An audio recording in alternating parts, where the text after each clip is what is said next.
और फिर आ जाइए, आपके मुख्यमंत्री बाबा के ऊपर भी कुछ बोलना पड़ेगा। आजकल बाबा महाराष्ट्र में फिर रहे हैं, सुनिए, महाराष्ट्र में फिर रहे हैं और नारा लगाए हैं, बटेंगे तो कटेंगे, बटेंगे तो कटेंगे बोलते हैं। मैं उत्तर प्रदेश के मुख्यमंत्री से वो चैलेंज कर रहा हूं। झांसी में मेडिकल कॉलेज में 10 मासूम बच्चे जलकर मर गए, 10 मासूम बच्चे जलकर मर गए। और जब वो वार्ड में, न्यू नेटल केयर के वार्ड में एक शख्स था जिसके 2 जुड़वा बेटियां भी उस न्यू नेटल वार्ड में थे। जब वार्ड में आग लगी तो शख्स कूदकर 10 से ज्यादा मासूम छोटे बच्चों की जान बचाया। बाद में मालूम हुआ कि उसकी 2 बेटियां, जुड़वा बेटियां जलकर मर गई। और उस शख्स का नाम आपको मालूम क्या था? जिसने 10 से ज्यादा मासूम बच्चों की जान बचाई, जो 6-8 महीने के बच्चे बच्चियां थे। उस शख्स का नाम याकूब मंसूरी था। याकूब मंसूरी कूद गया आग में। ये नहीं देखा मुख्यमंत्री बाबा योगी आदित्यनाथ, नरेंद्र मोदी, देखो याकूब मंसूरी आग में कूदकर ये नहीं देखा कि किस समुदाय, किस मजहब के मानने वालों के बच्चे हैं। वो ये देखा कि बच्चे जल रहे हैं और कूद गया।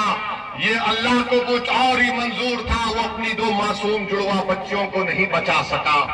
मैं योगी आदित्यनाथ को चैलेंज कर रहा हूं, क्या तुम याकूब मंसूरी को बुलाकर उसके सामने बोल सकोगे, बटोगे तो कटोगे?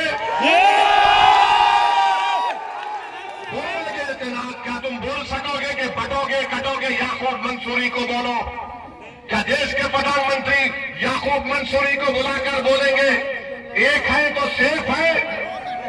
किसके लिए नारे लगाए जा रही है? किसके खिलाफ जहर फैलाया जा रहा है बीजेपी की तरफ से? ये सब के सब भाजपा के लोग एक समुदाय के खिलाफ नफरत पैदा करने का काम कर रहे हैं। याद रखो, मोदी योगी आदित्यनाथ, देश रहेगा, आप और हम खत्म हो जाएंगे, देश बाकी रहेगा। और इस देश की ताकत यहाँ की भाईचारगी और मोहब्बत है। अगर आप नफरत खोलेंगे एक समुदाय के खिलाफ, आपको सियासी फायदा तो हो सकता है वक्तिया तौर पर, मगर क्या इससे देश मजबूत होगा? बटेंगे और कटेंगे का मतलब क्या है, बताओ हमको। अरे बांग्लादेश में जो हुआ, तुम शेख हसीना को क्यों रखे भारत में बुलाकर?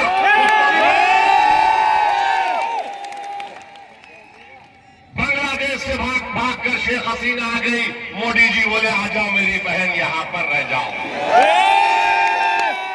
और हमको योगी बोल रहे बटेंगे तो कटेंगे। मेरे अजीज दोस्तों और बुजुर्गों, ये बीजेपी के मंसूबे हैं। इस तरह की वाहियात बातें करते हैं। भारत के प्रधानमंत्री क्या कहते हैं? एक है तो सेफ है। 10 साल से सेफ नहीं थे क्या मोदी जी? 10 साल से देश सेफ नहीं था क्या? अरे मैं इसका जवाब ये दिया हूं, अनेक है तो अखंड है भारत में। एक है तो सेफ को नहीं मानते, अनेक है। इस देश में अंसारी भी है, कुरैशी भी है, जोजा भी है, सैफी भी है, प्रकाश भी है, ठाकुर भी है, ब्राह्मण भी है, मराठा है। इस देश की ताकत तो यही है मोदी जी, मगर आरएसएस की कोशिश एक ही है।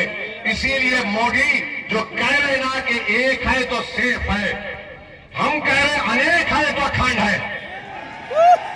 मेरे अजीज दोस्तों और बुजुर्गों,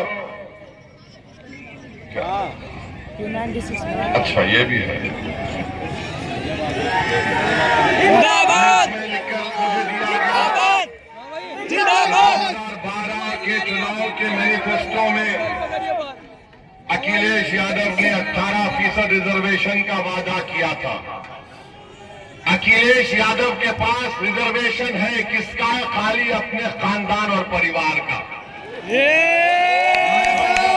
वाइफ बन जाए, मेरा भाई बन जाए, चाचा का बेटा बन जाए, वही रिजर्वेशन है। आरक्षण खाली उनके परिवार के लिए, आपके लिए नहीं है। आपको गलतफहमी है।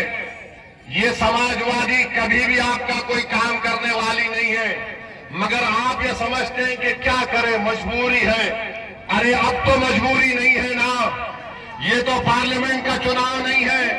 आप यहां पर मुत्तहदा अपने वोट का इस्तेमाल करिए, अरशद राणा को कामयाब करिए, तो भैया का दिमाग भी ठिकाने लग जाएगा। पूरी तरीके से दिमाग ठिकाने लग जाएगा। इनको मालूम होना चाहिए।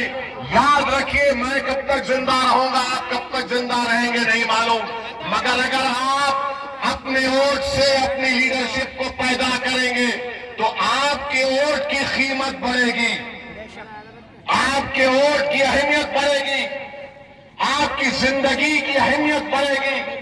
आपके बेरोजगार नौजवान बच्चों का मुस्तकबिल के बारे में सोचने पर मजबूर हो जाएंगे। इबादत गाहों की हिफाजत होगी, मगर सिर्फ आप वोट डालते रहेंगे तो इनको मालूम कि सिर्फ डराओ इन लोगों को, ये डर कर वोट दे देंगे।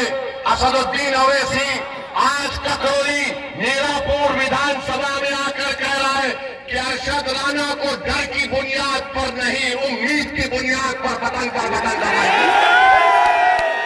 डरने की जरूरत नहीं है मेरे भाई। मौत एक मर्तबा आती है, 2 मर्तबा नहीं आएगी मौत। हर कोई जो इस दुनिया में आएगा जाएगा, चाहे वो प्रधानमंत्री हो या मुख्यमंत्री हो या ओवैसी हो, सबको जाना है इस दुनिया से। मगर जब जाएंगे तो हम अपनी विरासत में क्या छोड़कर जाएंगे? क्या हम अपनी विरासत में जायदाद को छोड़कर जाएंगे, खेत को छोड़कर जाएंगे, बैंक बैलेंस छोड़कर जाएंगे? हम अपनी विरासत में अपने नेक अमाल छोड़ेंगे, नेक औलाद छोड़ेंगे और सियासी शोर छोड़ेंगे, मिल्लत का इत्तेहाद छोड़ेंगे, अपने नुमाइंदों को लीडरशिप बनाकर छोड़ के जाएंगे। ये विरासत आपको याद रखना है। तो मेरे अजीज दोस्तों और बुजुर्गों, आपको डरने और घबराने की जरूरत नहीं है। 20 तारीख के दिन आप लोग अपने घर से निकलकर अपना एक वोट का इस्तेमाल करिए।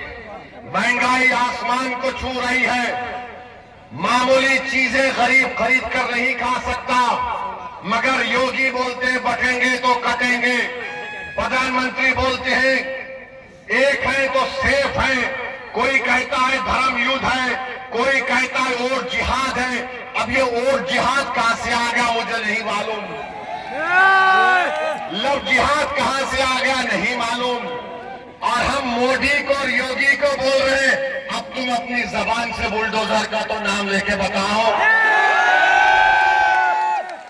बोलो बुलडोजर के बारे में योगी और मोदी नहीं बोलेंगे, क्योंकि सुप्रीम कोर्ट ने कह दिया कि जिस प्रदेश में, जिस भारत के हिस्से में बुलडोजर इस्तेमाल होता है वो अनकॉन्स्टिट्यूशनल है। वो वहां की स्थिति को दिखाता है कि क्या वहां के हालात है। सुप्रीम कोर्ट ने यह भी कह दिया कि अगर कोई गवर्नमेंट का अधिकारी बुलडोजर लेकर आएगा तो सुप्रीम कोर्ट ने कहा कि वो हमारे अहकामात का उल्लंघन कर रहा, उसकी नौकरी चले जाएगी। तो बाबा तुम्हारा बुलडोजर चला गया, तुम बुलडोजर लेकर आएंगे, सुप्रीम कोर्ट तुमको, सुप्रीम कोर्ट में कंटेम्प्ट की नोटिस देगा। 15 दिन का टाइम देना पड़ेगा। 15 दिन के टाइम से पहले बुलाकर बात करना पड़ेगा, रिकॉर्ड करना पड़ेगा, उसकी सुनवाई करना पड़ेगा। कितने गरीबों के घर को बुलडोजर से तोड़ दिया गया। सुप्रीम कोर्ट ने कहा कि क्या ये नजारा अच्छा है कि लोग अपने घर को जब बनाते हैं, अपनी जिंदगी की खून पसीने की कमाई से बनाते हैं, लोग बेघर हो जाते हैं, आसमान के नीचे खड़े रह जाते हैं। अरे कितना जुल्म इन लोगों ने किया। मुझे यकीन है कि अल्लाह उन बेजुबानों का आवाज, जो तकलीफ उन बेजुबानों ने उठाई, अल्लाह इंसाफ करेगा। जो बुलडोजर से हुकूमत कर रहे हैं, इंशाअल्लाह ताला तुम्हें शिकस्त भी होगी तो बुलडोजर की अरे सत्ता किसी के पास रहने वाली नहीं है बीजेपी वालों।